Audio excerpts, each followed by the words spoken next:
All right. Good morning, everybody. Today is Tuesday, September 1st, 2015. And this is Before the First Cup with Jules here on UCY.TV. Happy Tuesday and happy September. We've made it out of the dog days of summer. We probably are going to get some heat, though, here from what I see in the future cast. But it has been pretty nippy here for the last week or week and a half. I already felt like fall. This morning it is 72 degrees with what they are saying is fog/mist here in upstate. I don't know what that quite means, but it looks pretty overcast. Looks like it's going to rain, but I don't see any rain on the map. So I'm not sure what that's all about. But hot, humid, and muggy is coming. I hope all of you entered September with a smile on your face, because September is always the month to remember. I don't know. Things are going to get interesting here now that the vacation time is over and people can come back to the desk and start paying attention again. I know that as of tomorrow afternoon, I get some extra time during my day to put my nose to the grindstone and get a bunch of projects done that I've been hoping to get done for quite a while. So let's hope it is a good month and crazy stuff doesn't happen like it always does. So where do we leave off yesterday? I'll tell you where I left off. I left off with computer problems extraordinaire everywhere. On my computer upstairs, oh my God, I had to go lay down yesterday because I was so frustrated. 3 computers has been all day. It had taken me 4 hours to cut a single MP3 because between trying to get it downloaded, once I got it downloaded, trying to open the application that had to merge the 2 channels, and then after I did that, trying to get it out of that app into my cutting app, nothing would open, nothing would work, nothing would download, no browser would work. I was ready, literally, to smash some machines yesterday. So this morning, I'd left my notebook for the entire evening yesterday because I just didn't care. I wasn't going to get aggravated. This morning, I get up to go check on it. My computer is frozen at 1:24 a.m. Like, everything is just frozen. The clock is frozen. The apps are frozen. I don't think I've ever really seen that happen in modern times. It was very, very odd. And when I rebooted, it appears now that there are some changes to where my little personalized icon for logging in no longer is the picture of my little personalized icon. It is now a little picture of the personalized Dell logo. So somebody did something to my machine. I'm telling you, for all the years I've been a tech, I have this one friend that insists I must have been the worst sucky tech ever with the computer problems that I have every single day.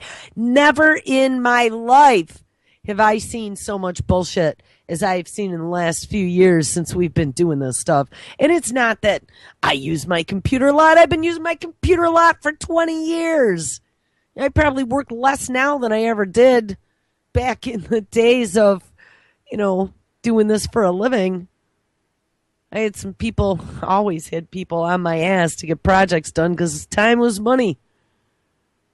So it's not that I'm overusing my computers. There's definitely freaky stuff. We had, I got a message at the end of Anti-Media last night. They lost the whole show and they couldn't dial back in. And again, I log in and I see a strange error message that I've never quite seen before. Normally, if Skype goes haywire, it gives you this little application not responding up top. But instead, there was a big white box. The entire application was grayed out, still open, grayed out, and it just says not responding, but frozen with the time and everything, just like my computer upstairs. Now, come on. And everything was fine all weekend. I have my intermittent issues, but when I woke up yesterday morning, it was like there was syrup going on. They must have put me on a new list, and all the machines were at the top of the list to suck every bit of data down off these hard drives. That's what I really think they do, and that's why your whole connection gets jacked. You get the DNS, whatever it is, DNS internet not found errors. That's a new one too that's been popping up for the last few months. Just out of the blue, can't find any website, though I can go to the computer next to it that's connected to the same cables and the same router, and the computer next to it that happens to be Vista, mind you, not Windows 7, not Windows 8 or Windows 10, Vista, good old Vista, that can get there just fine. I did see a story too, and maybe we'll go there quick. I was going to continue on from some of the stuff from yesterday, and we'll get there, but I wanted to bitch for a few minutes. You do not understand how frustrating this gets for me. I mean, it literally gets to the point where I almost feel like I can't do this on a daily basis when the battles are that hard. And I mean, I'm battling everything, and I got 30 shows. And when I was a tech, I was so happy when I was no longer a tech anymore, because it was always dealing with somebody's problems, you know. And I really don't want to do that anymore. It's very stressful. It makes me sick to my stomach, like literally sick to my stomach. All right, here's a story getting into Windows and the spyware, because this is really pissing me off. I mean, they have ruined computers. We need to come up with an alternate internet, people, one that is not based upon any type of pipes that are being run by an entity that has puppet strings to any federal agency. This is out of Digital Journal. Not just 10. Microsoft caught spying on Windows 7 and 8 users too. Gee, who would have thunk it? Microsoft has been caught installing updates on Windows 7 and 8 computers that effectively introduce the same diagnostic telemetry technology used in Windows 10. And it undiscriminately uploads data to Microsoft servers, which is a privacy concern for many. Ding, ding, ding, ding, ding. Hence, my slower than shit syrup computers out of the blue just one day. For 24 hours, they all seem to be okay today. I had to do a hard power down on the one that was frozen, as well as on the Skype server. But I literally think I got hit here. The Eye of Sauron, shown on UCY, and it passed by yesterday and sucked everything down. How disturbing is that to you? Because I know it's disturbing to me. Honestly, start taking close-up pictures of your nose hairs, your dirty toenails, your armpits, and make a big fat file that says something like insurgency. I don't know. Put something on your desk. And I mean, even though it sucks because it's going to affect your performance, give them a big fat middle finger. F you. I just am so angry over all this. And just every day it marches forward. You know, yesterday we talked about the new computer app that can analyze your speech to determine whether or not the machine believes that you're schizophrenic or has mental disorders. We're going to take a look today that there's a new treatment for that. It's just unbelievable. I mean, this has gone too far. Windows 10 is dipping into all your private folders, and not that they weren't doing that before, because the NSA absolutely was. I always knew when I was on the hit list, because your machine would throttle back like it was a 19.2 dial-up modem, you know, when it was just fine a few hours ago, and then a few hours would go by and whoop, everything's back to normal again. It's the mega suck, the data suck coming out of your machine. Same thing will happen to your phone if you haven't noticed that. Anyway, back to the story. Sorry, guys. It got my blood pressure up, and I'm still dealing with the after effects here. And this isn't like it's a new thing, though. You know, people used to go, whoop, oh, you're crazy, thinking people are spying on you. Well, you know, you shouldn't be saying that anymore. All of that came out.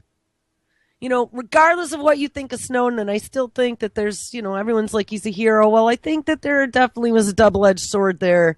Because all it did was it opened up full frontal nudity and said, yeah, what are you going to do about it? We're going to tell you we're spying on everything, but what are you going to do about it? Oh, what? There was a lawsuit against phone records because it's not legal. It's against the Constitution. Well, guess what? They just decided that, the NSA can take all your phone records because it doesn't matter. And I said that's exactly what was going to happen. They don't give a shit. What do the alphabet agencies give a shit about what any Supreme Court says? Because even if they get caught, what's going to happen? Nothing. Absolutely nothing. just like the CDC up in front of Congress about all the breaches in security, about all these killer, kill everybody on planet Earth, 90% effectiveness diseases that they found sitting out in the open. They're going to do an internal study. They get the head of the CDC up in front of Congress, and what happens to him? Nothing. He's still in charge of the CDC. Nothing happens to any of these people. For as much as they screw up, for as much as they are breaking laws, nothing happens. All right, anyway, back to this. So Microsoft caught spying on Windows 7 and Windows 8 users too. Forbes reports on a discovery made by G-Hacks this week. A few days ago, Windows 7 and 8 users were likely prompted to restart to install updates. And isn't it amazing how many updates come down, not only between your operating system, but also Flash? And we discovered like 3 years ago through, it might have been a Forbes article, maybe a New York Times article, that places like that hacking team, and there was another company back then, I don't remember what their name was, but they've been making these backdoor applications that take advantage of vulnerabilities in Windows and different apps to get into your system anyway, if you were considered a target of interest. And the alphabet agencies and law enforcement agencies around the globe have been purchasing these applications and utilizing them. Nothing is sacred. Nothing is private. There's an entire database out there with information on each and every one of us and everything we've done. And I saw now, all this stuff now is getting sucked back to Microsoft Cyber Patrol Center. We might have to watch that video again if I can find it. We've watched it like 10 times, but, death to Microsoft. That's all I got to say. Bill Gates has come into his seat of power after bending over in the early 2000s and giving the feds all the backdoor keys. They have now put him back into his position of power. He is working for the machine and working on depopulation. Bill Gates is definitely, for as much as the geeks all thought back in the 90s that Bill Gates was going to change the world, he sure did, just like Obama gave us hope and change. Which, that's not even funny. That almost brings tears to my eyes. What a bunch of lying fucking sacks of shit. All right, anyway, Forbes reports on the discovery made by G-Hacks this week. A few days ago, Windows 7 and 8 users were likely prompted to restart to install updates, and that's probably when my Jules icon disappeared and the Dell icon appeared. A usual occurrence for those operating systems, and many probably did so without knowing what lay inside. The updates in question are KB 3068708, KB 3022345, KB 3075249, and KB 3080149. If you're not sure if you got those, you can go into Add Remove Programs under Control Panel and take a look and see if those numbers are listed in your new programs that have been installed. It says between them, they install the diagnostics and telemetry tracking service that is such a controversial component of Windows 10. And once installed, it immediately begins phoning home to Microsoft with apparently no option to stop it. Ding, ding, ding, ding. There you go. So that must explain all of my computers. And by the way, only the one that I'm broadcasting on right now is Vista. The other three that I do all my work on are Windows 7. But that would explain how just apparently overnight I went from having functioning machines to machines that were worth absolutely nothing because I couldn't even get to a website. Back to the story. The data goes to, quote, vortex-win.data.microsoft.com and settings-win.data.microsoft.com. It bypasses Windows system files that ordinarily could allow users to prevent their devices from connecting to those servers, ensuring that the data is always uploaded. The addresses are hard-coded into the telemetry service, and as soon as it is running, it begins uploading. Like with Windows 10, 7 and 8 are now both continue to phone home to Microsoft even when the privacy controls are enabled. Although some concerns regarding the type of data uploaded are likely unfounded, well, so says you. No, Microsoft is not taking your personal files, well, so says you. Yes, it wants to know how much you use search, and the discovery does raise some important questions about Microsoft's usage of this information. I am going to say, don't believe or trust anything these assholes do, okay? Nothing. You know, the fact that they're bypassing all privacy controls, ding ding. Okay, how much more proof do you need? You're not going to know what data they're taking. They could be taking anything.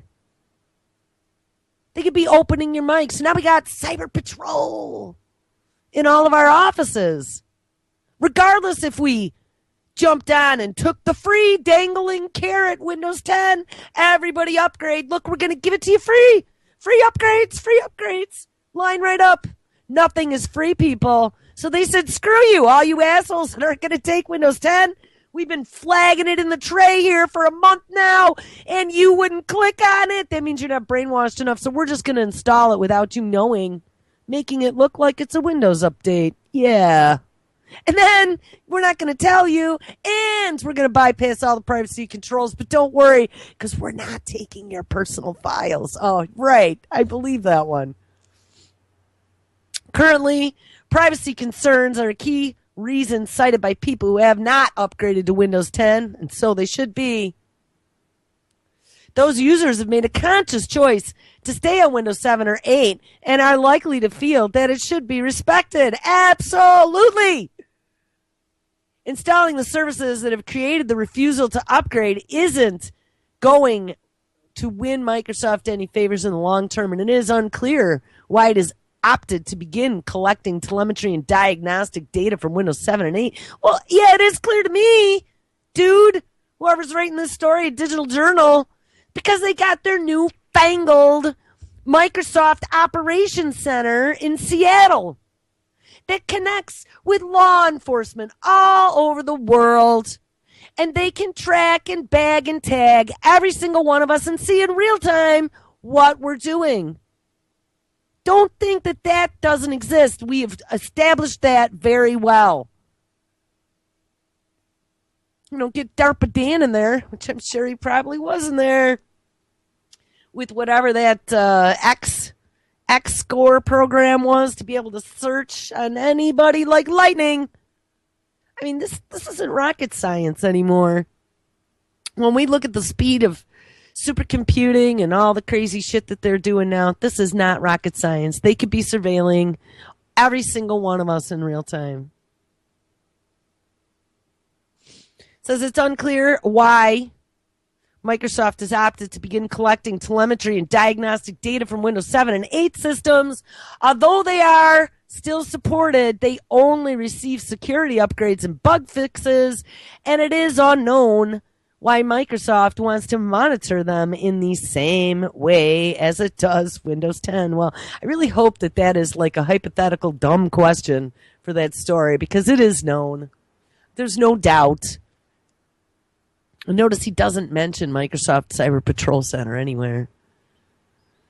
Windows 7 and 8 users may feel somewhat alarmed at this discovery, but there is a way to remove the service once it is installed. Unlike with Windows 10, Windows 7 and 8 users have more control over updates, and eliminating these, like I said, should be just as easy as going to Program and Features in the control panel and in clicking Installed Updates or Programs. From there, each update can be removed and then added to the hidden list so the computer does not, oh, well, you better delete them. So the computer does not try to automatically install them again in the future. So if you didn't catch those KBs, either rewind back or I'm going to post this story in the notes. There were 4 files that were installed just a few days ago that are doing all the spying now on Windows 7 and 8. And I'm telling you, it threw me into a tizzy here for the last couple days. I was so screwed up. Nothing would work. Not even hardwired machine, not two different networks. It didn't matter. Not a notebook, not a computer. It didn't matter. All right, so I wasted 22 minutes, but that was pretty important. I wanted to get that out there. So where did we leave off yesterday? And what's scary about this, looking at diagnosing mental disorders from your voice patterns, as more and more of these corporations get their hooks into our data and are able to monitor what we do and what we say real time, and we have facial recognition, and now we know we have voice recognition. We have all these different biometrics, and Windows 10 actually had some sort of biometric password thing that we talked about a while ago that they were planning on using as well. I know that you can use soft voice prints. I don't know if 10 does that, but there are biometrics that use voice prints. Windows was talking about using some sort of combination between like a biometric and like the way you write or the way you click your mouse. There are different things that only one person does the same way every time. But, with them being able to identify you at the drop of a pin and then do things like what? Oh, diagnose mental disorders at a distance. How disturbing is that? Because anybody who is deemed on the red list, anybody who's on that map, soon to be on that map in Microsoft Cyber Patrol Center, as a red pushpin flashing, beep, beep, beep, beep, beep, beep, beep, could be a party to them doing, remote flashes of light, remote tones put out through your YouTube videos that you're listening to. I mean, there are all kinds of crazy technologies right now that they're experimenting with that we have no clue about. All right, so the show yesterday was titled Computers Diagnosing Mental Disorders. And that sure was a WTF if there ever was one. Not only are mental disorders something that Obama has talked about in regards to all these shootings that are going on everywhere. Yes, it's all about the mental disorders, not the drugs that they're feeding people that are causing, and I mentioned that yesterday, issues with drug metabolism with anyone who has a suppressed cytochrome P450 enzyme. Then, whoops, what happens? You have a suppressed cytochrome P450 enzyme after ingesting glyphosate. So anyone who's eaten foods treated with glyphosate and then been put on antidepressants has a capability of having a suppressed cytochrome P450 enzyme. And then, hence, ergo, having violent reactions with these drugs. So as Obama is using these mass shootings and stating that they must be mentally unstable people that shouldn't have guns, not the pharmaceutical companies that are pumping them full of drugs and toxins, it's very interesting that as now we're talking about for the SAFE Act in New York, and I don't know if this is ever going to go any further. Cuomo was he took it in the chin. People in New York were very pissed off after they passed that SAFE Act in the middle of the night without any public input. But there was another part to that, and one included psychological evaluations every 5 years, I believe, to be able to own a firearm. And Obama came out after Sandy Hook and made a comment about how they were going to put psychiatrists at the front line for deciding whether or not someone is capable of gun ownership. And we've seen so many things happening then with vets coming back and being diagnosed with PTSD, and they can point to that and say, hey, you're not eligible to own a gun anymore. No, we just trained you to be an assassin and used you for our means overseas. You come back here, and now you've lost your rights because we damaged you. We gave you an emotional disorder by having you kill people. I mean, this is insane. And the thing is, I'm not going to argue that PTSD is not a real syndrome. I mean, anybody, think back to 9/11. I know, having family living in New York City and being in New York myself and watching 9/11, I think that put me into some sort of PTSD for quite a while. I mean, it put a lot of people into this, where it really caused a mess. I just cried a lot and thought that there was a terrorist under every bed. And that's exactly the reaction that they wanted to get out of us. It was fear, alert, not knowing which way is up anymore, panic, sadness, to make you incapable. So anyway, now we have, that came out of all that, now we have applications that can diagnose schizophrenia and potentially other mental disorders based upon your speech patterns.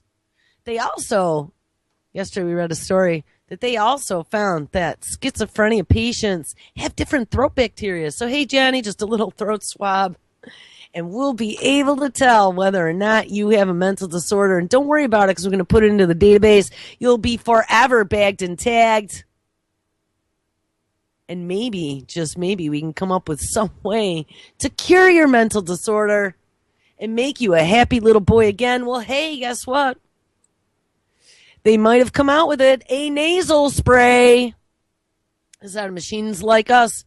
A nasal spray for mental illness. Woohoo! I'm so excited. They are going to have a nasal spray to fix mental illness. Researchers at University of Io. I don't know where that is. Maybe they'll mention it in Norway, maybe. Researchers at UIO have tested a new device for delivering hormone treatments for mental illness through the nose.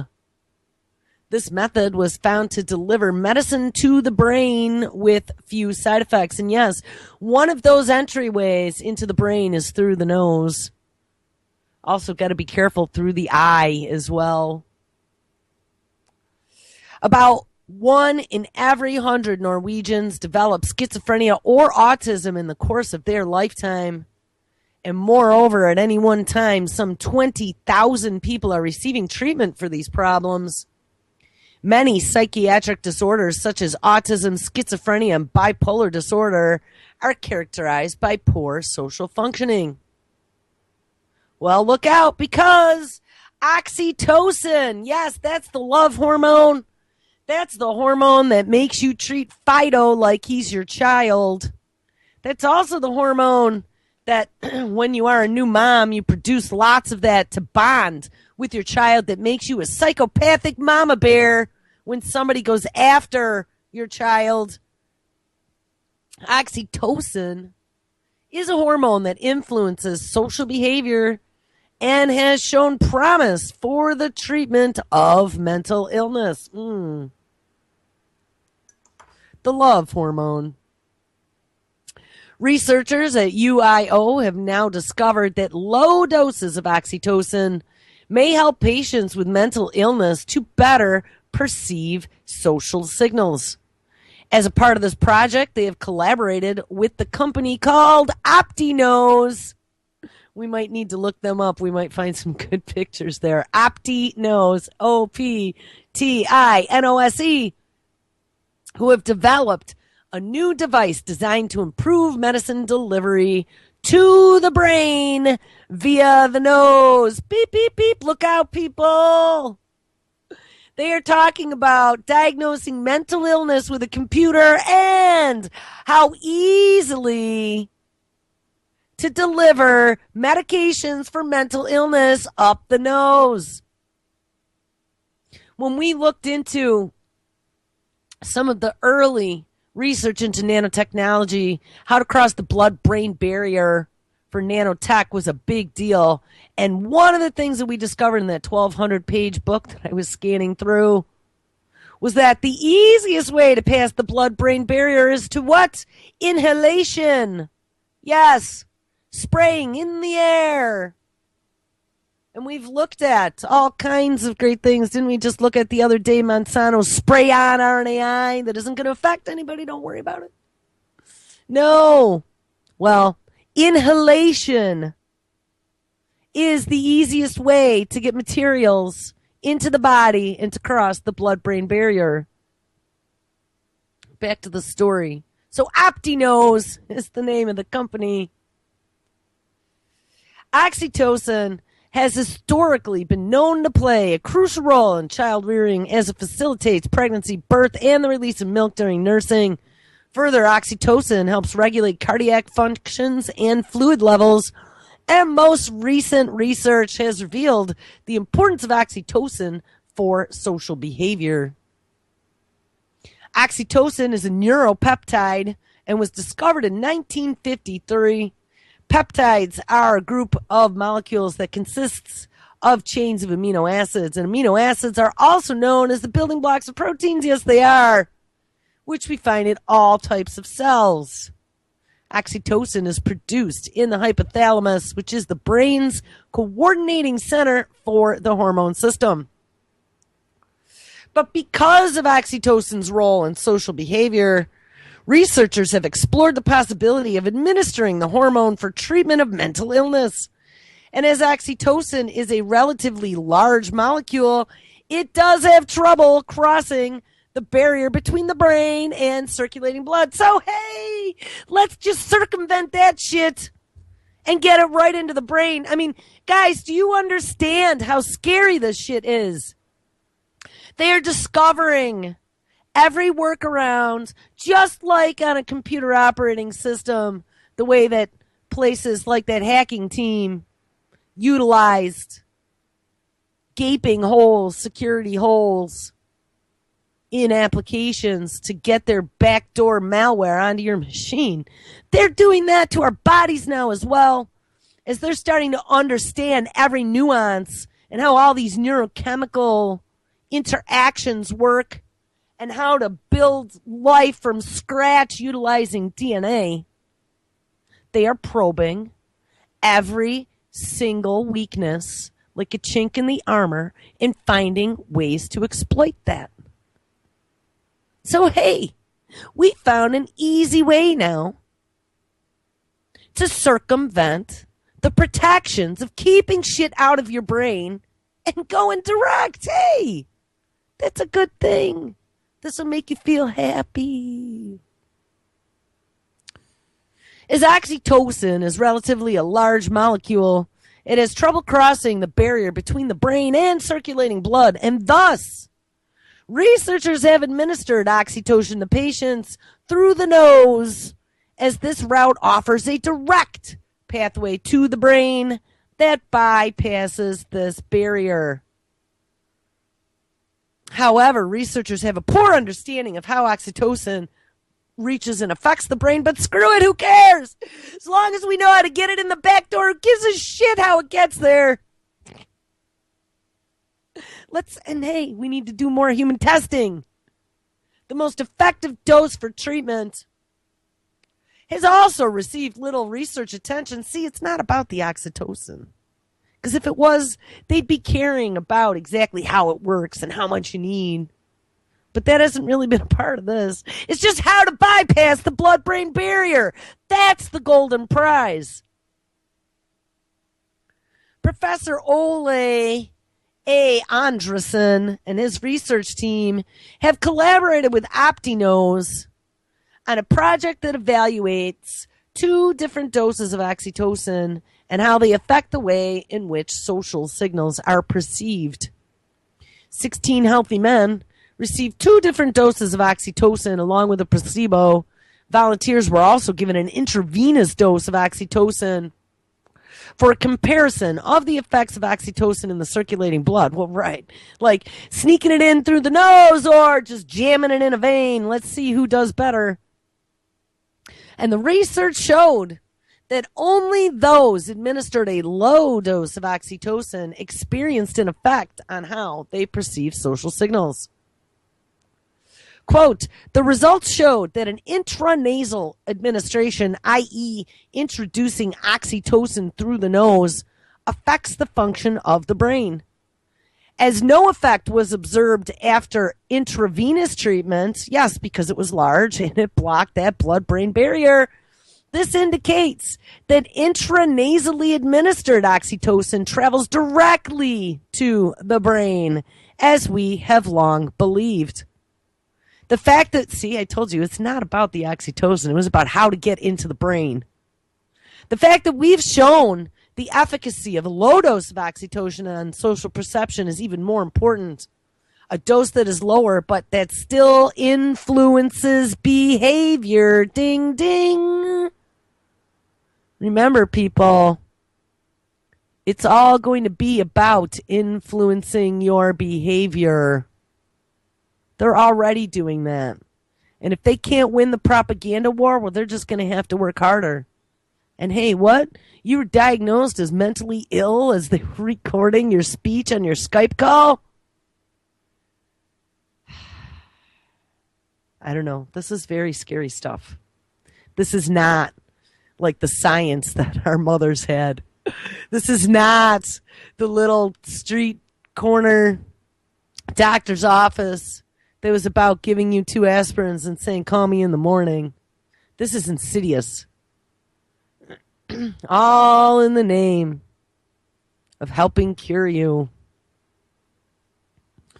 A dose that is lower, but that still influences behavior, will entail a lower risk of affecting other regulatory systems in the body. Very high doses of oxytocin could, in fact, have the opposite effect on social behavior. Scientists have also discovered that individuals with larger nasal cavities had a stronger response to a low dose of oxytocin. OptiNose uses a new technology to distribute medicine to the brain. Man, they're probably somebody to look into for investments. OptiNose. Get it in your brain quick.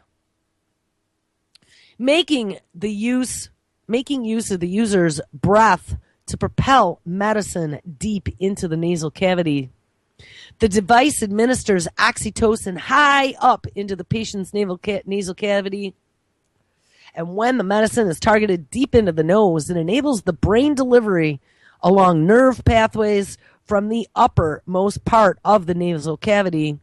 Conventional nasal spray devices are not suited to consistently deliver medicine high up through into the nose.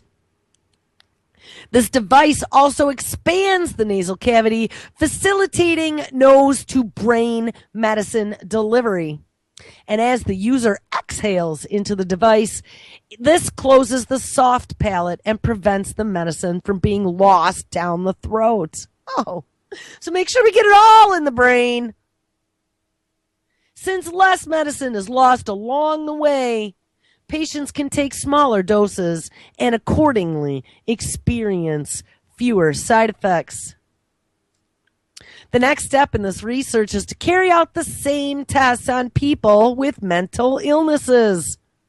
We are now running tests in volunteers diagnosed with autism spectrum disorders, and we hope that this research project is the first step in the development of a series of new medicines that may be of great help to more people with mental illness, concludes Professor Anderson.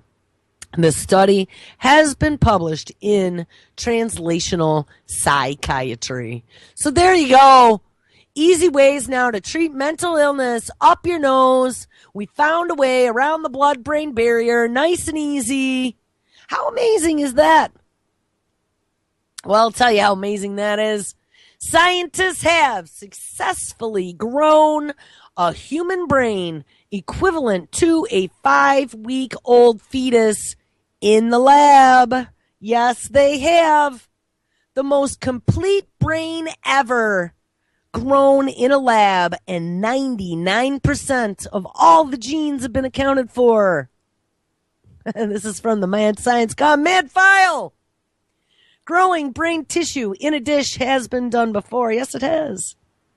But bold new research announced this week shows that scientists' ability to create human brains in the laboratory setting has come a long way quickly. Like, we wouldn't have believed that. Of course we would. Like I said, they keep telling us there's nothing to worry about.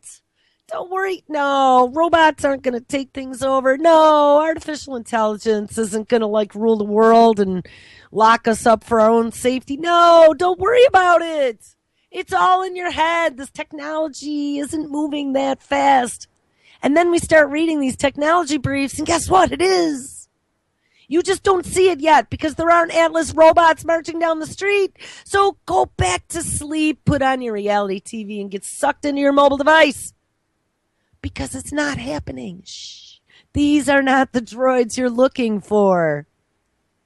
They're playing a game, people. This is happening. It is happening so fast right now. And because you don't see it means it's not real. No, it is real. And one day, this is all just going to be backdoored and integrated. Like they snuck GMOs into the food supply. What'd we find out?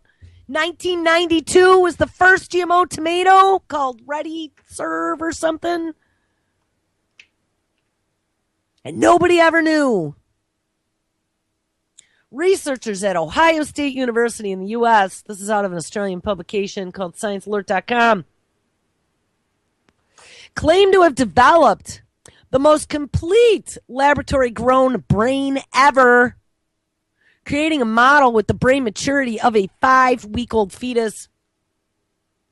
The brain, which is approximately the size of a pencil eraser, contains 99% of the genes that would be present in a natural human fetal brain. Quote, it not only looks like the developing brain, but its diverse cell types express nearly all the genes like a brain, says Renee Anad, professor of biological chemistry and pharmacology at Ohio State and lead researcher on the brain model, said in a statement. We have struggled for a long time trying to solve complex brain disease problems that cause tremendous pain and suffering. You know, don't forget, like we said yesterday, this brain project isn't just a U.S. thing that's involving federal government, national institutes of health, all the high-end research, higher educational institutions, and high-tech companies. But also it's international. This research is happening all over the world to crack the mysteries of the brain. Once they've cracked the mysteries of the brain and they can predict your actions just by your voice, predict that software we're reading about to predict schizophrenia, they can predict the future of what you might do by your voice. And by how you're stringing words together in a sentence. And that's just today. Fast forward, 2 years from now. Especially looking at how technology improves exponentially year after year. This is very frightening. And now we're growing human brains, 99% of all the genes.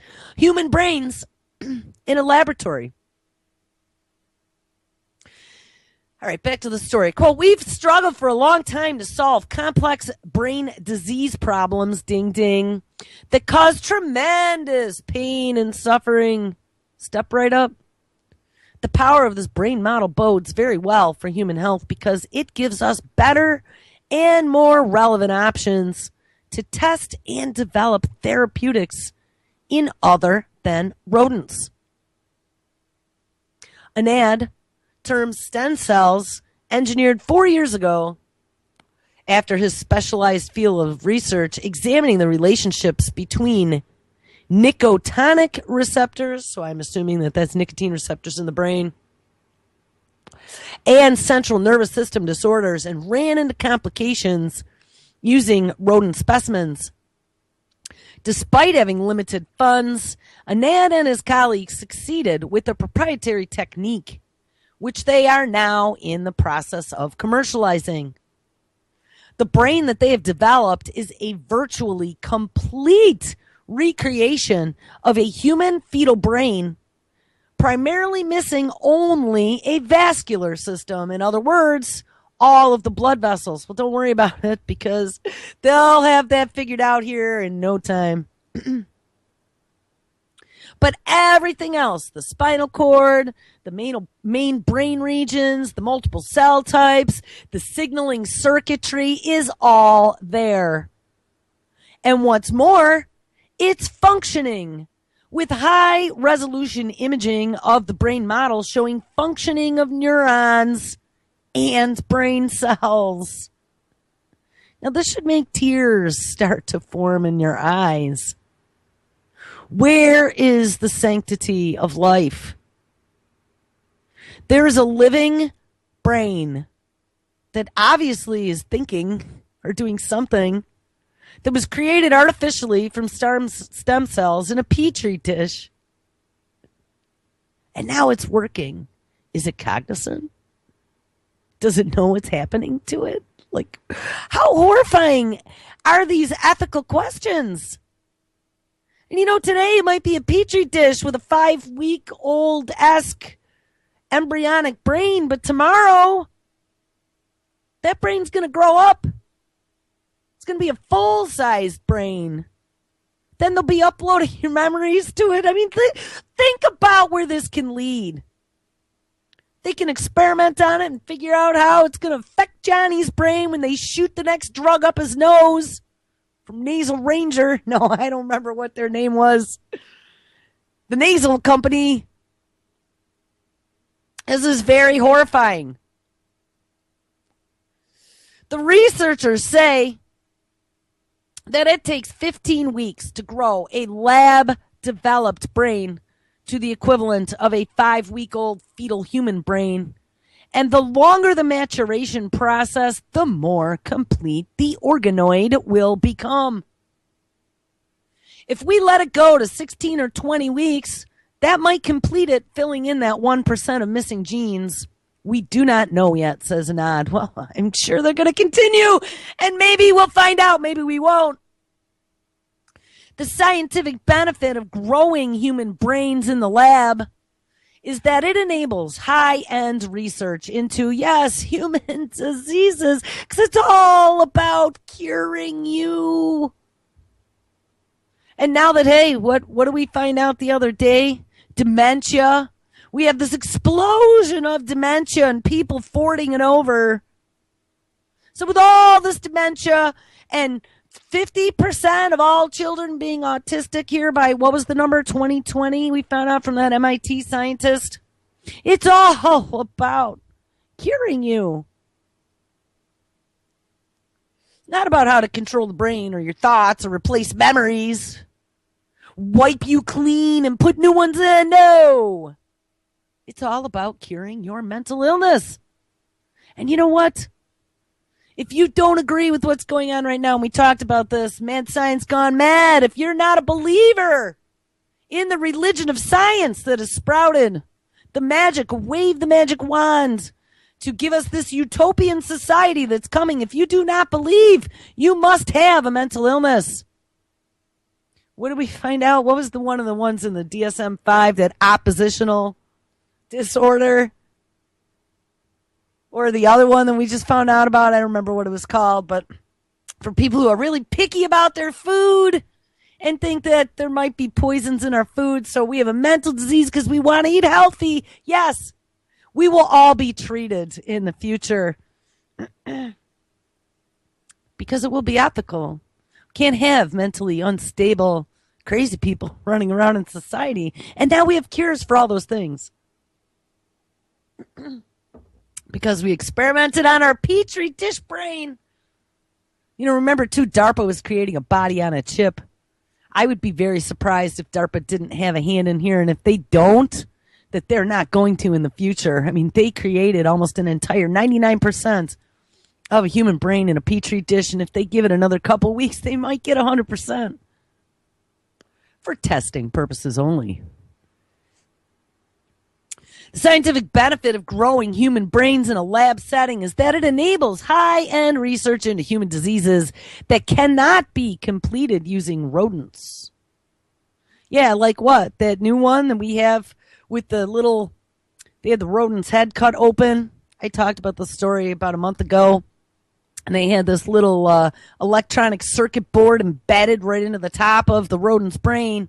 They were using push buttons to control the rodent by push buttoning different chemicals into the brain. So they would have different reactions. DARPA's been working on this to use on soldiers in the field.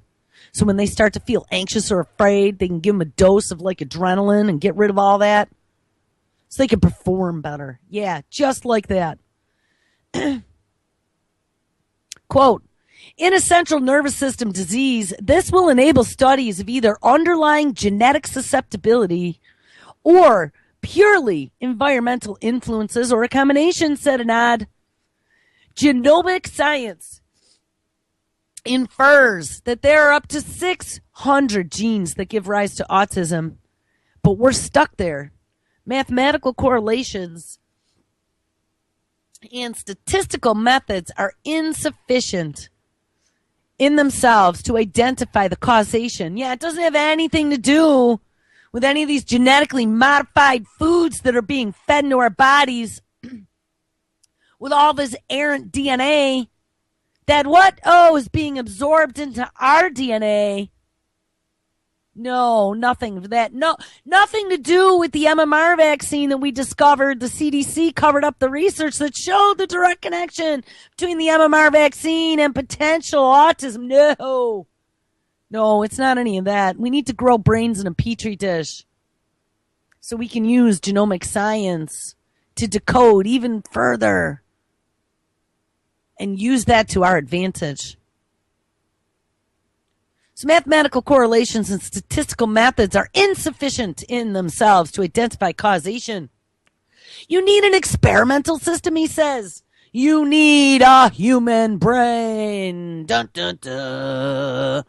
This research was presented this week at where the Military Health System Research Symposium. Tell me the DARPA wasn't there, because I won't believe you. And when I clicked on the link to the army.mil page, I get a big red X and it says, your connection is not private. Attackers might be trying to steal your information from the link.army.mil. Go back to safety, and there's a big blue button. And then there's a little line that says advanced, and if I click on advanced, it says this server could not prove that the army.mil and its security certificate is trusted by your computer. But if you go really, really far down to the real tiny small print, it says proceed to army.mil and then in parentheses, unsafe. Be afraid. Be very afraid when you are trying to get to the root and research some information.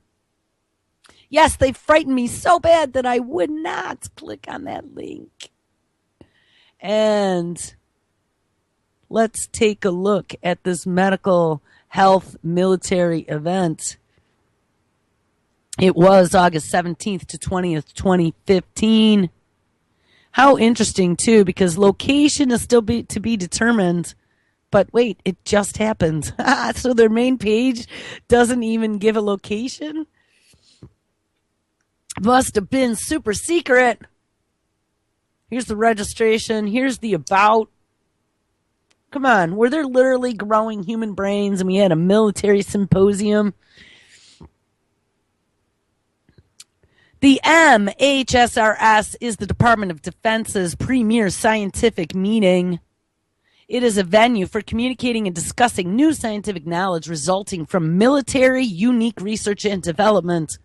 It is the only military or civilian meeting that focuses specifically on the unique medical needs of the warfighter. The MHSRS provides a scholarly forum for the planning and development of future studies aimed at optimizing care for members of the uniformed services in operational settings.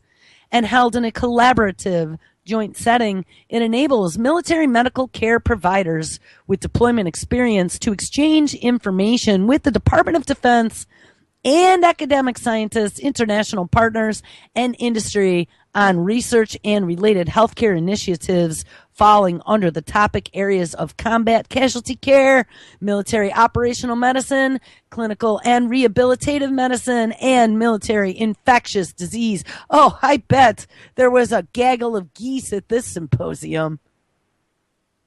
Its goal is to maximize research synergy among all of the branches of military service while acknowledging the need for service-specific medical capabilities. And so this company that was growing brains in the lab presented their research to that symposium this month. How awesome is that? All right. Well, I don't know. I'm running out of time here real quickly. Maybe we'll take a look. I don't know what I want to take a look at here. Here we go.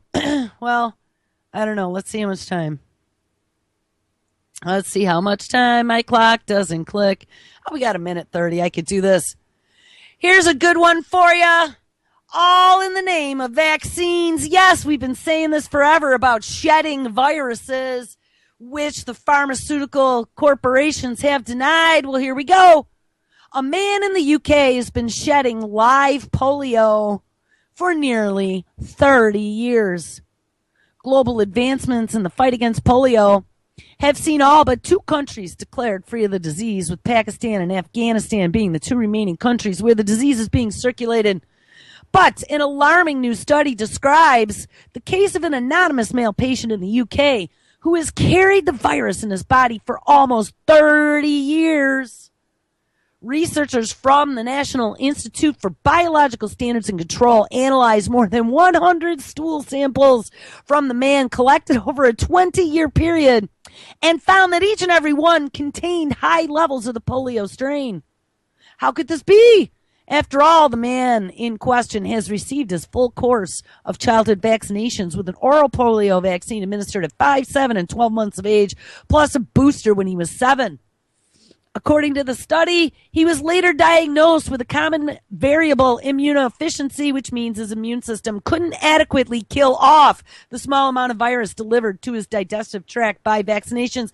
And guys, that's it. We are plumb out of time. Make sure you stick around. It is Tuesday night live radio on Tuesday. Mr. Kevin Blanche live up next.